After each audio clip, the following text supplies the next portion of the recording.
Today I'm going to demonstrate how easy it is to crack weak passwords and how to enforce strong passwords with Windows Server 2008.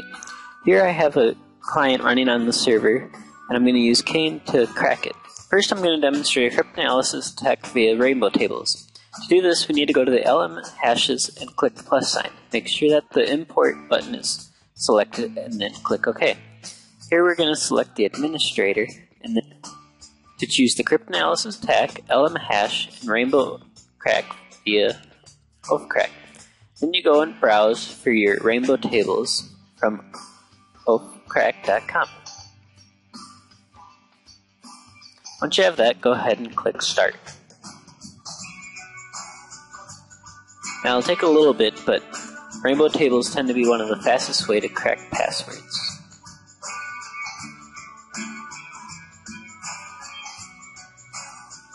Okay, as you see, it already found it after 12 seconds. Go ahead and click Exit, and then now the password appears under the LM and NT passwords.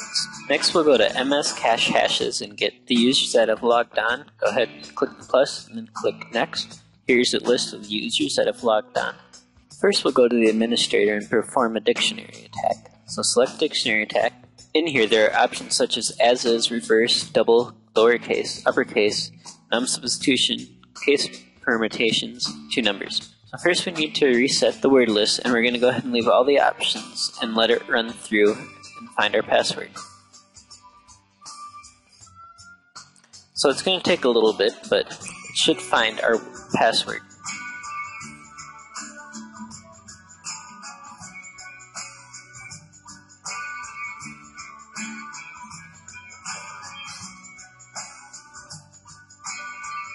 Okay, so after a few seconds it went ahead and found the password. And so now, like the other one, the password is not going to be displayed in the password box. Now we'll try another user with the dictionary attack again, but change the options. So on this one, all we need is as is, and then we'll go ahead and reset the password list and find it. And right away it finds the password, flower. So go ahead and exit, and there it goes and shows up in the list again. Once again, we'll go to another user and do a dictionary attack with different options. On this one, we're going to go ahead and take all the options off and leave case permutations on. Now this will take a little bit because it has to go through every single word with every possible combination of capital and lowercase letters.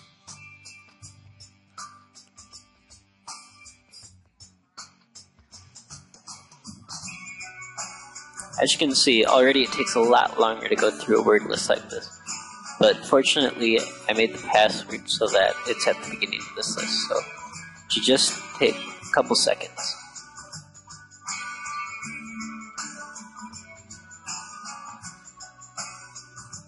Okay, there we go. Found it again, so we can hit exit, and the password shows up underneath the password column. Now I'm going to demonstrate a brute force attack on one of the users. Here we're going to select Stoffel S, do our brute force attack. Fortunately, I know what exactly is in this brute force attack, so it won't take too long. There's a minimum of 4 characters and a maximum of 4 characters, since the string is 4 characters long. As you can see, our key spaces goes way down as we change the password lengths. Okay, it's going to take just a couple of seconds here, and we should get our password. There we go. Now we hit exit, and our password will show up in the password column. Now I'm going to demonstrate how to enforce secure passwords using Windows Server 08. First, we will open up the policy MMC I created, which has the group policies in it. Once this opens, we'll be able to go to Computer Configuration, Policies, Windows, Security, Account Policies. And here you'll see several different options for setting password attributes. Password history is already at the max, so we'll go ahead and change maximum password age. Go ahead and change it down to 1 month. Click OK. As you can see, the minimum password age is already 1 day, which should be enough. But we'll change the minimum character length. Change it to, we'll go 10 characters for a secure password. And then click OK. Next, we will enable the password complexities. This will ensure that every password has a standard complexity. The complexity that it has to follow is at The password will have no part of the user's name, be at least 6 characters in length, and contain 3 of the following from the categories below: capital letters, lowercase letters, numbers, and non-alphabetical characters. We won't set the last attribute because it stores the password in clear text. Next, we will go ahead and change the account lockout policies. First, we will change the account lockout duration to be 24 hours. So if a user tries to enter their password so many times and doesn't get it correct, their account will be locked for 24 hours. After hitting apply, the default for the other policies are shown, which we will change later. Okay, now we'll change the account lockout threshold. This means that after so many times, the account will no longer be available. So we'll change that to 3 and click OK. Next, we will set the reset account lockout counter for 15 minutes.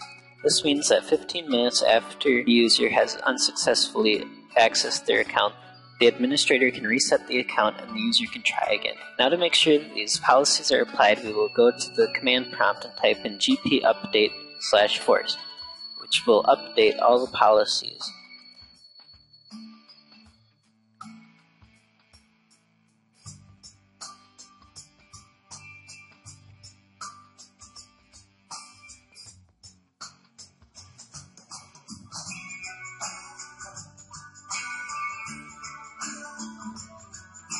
Okay, all the policies have been updated. Now we will go to the server manager, go to roles, active domain directory, and then go all the way down until we get to users. We can sort by type and select all the users. Then we can right click, choose properties. Under here we go to accounts and then check the box next to users must change password at login. Now we can go to our client, log off,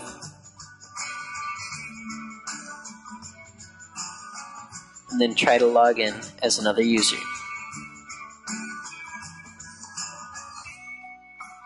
Okay, so it says we have to change the password. Now it has to be at least 10 characters in length and follow the complexity defined by the Windows server. And if our password we have chosen matches all the requirements, it will accept it, and we can then log on. Now we can go back to Cain and just give an example of how long it would take to crack one of these new passwords. So we'll go back to the Cracker tab, choose MS Cache, choose local system, and then choose our user that we logged on as, and we'll try to brute force attack it.